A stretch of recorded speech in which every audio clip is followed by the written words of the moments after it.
Jesus is talking about scandal today. It's such a serious sin, right? I almost never hear it confessed. For instance, I lost my temper at the Red Door a few days ago, which happens often, right? I'm reading through what makes for a bishop. A bishop must be kind. I'm like, I'll never be a bishop. But it's like, I scandalize people. So it's not only the sin of uncharity that I committed, and I confess that, but people saw a priest yelling at someone. That causes scandal.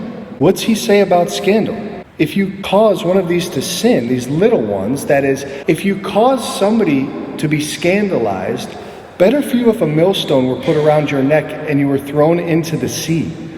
It's like, wow, that's serious. Father Joe, forgive me, I'm living with my girlfriend, but we're living as brother and sister.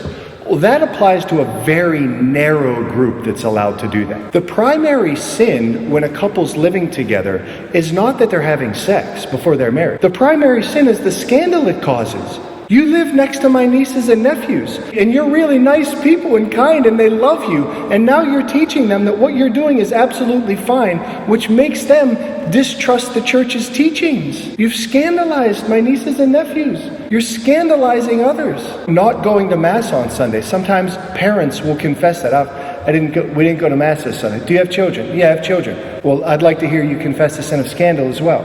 Because you just taught your children that going to Mass every single Sunday, no matter what, is not important. It's not just the actual sins we commit. We are a family. We live in community. What I do affects everybody. Confess the sin of scandal. Because like me, you have probably caused it. That's the negative part, right? It's like if you cause one of these little ones to sin.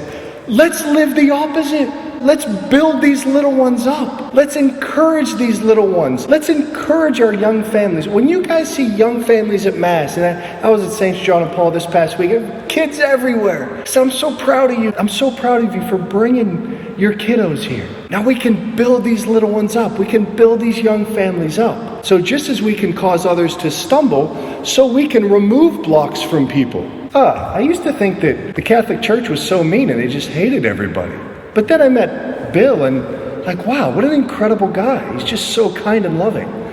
That's the opposite of scandal. That's the encouragement towards faith. So not only do we want to avoid causing scandal, but let's do the opposite of that and just build each other up, especially the little ones.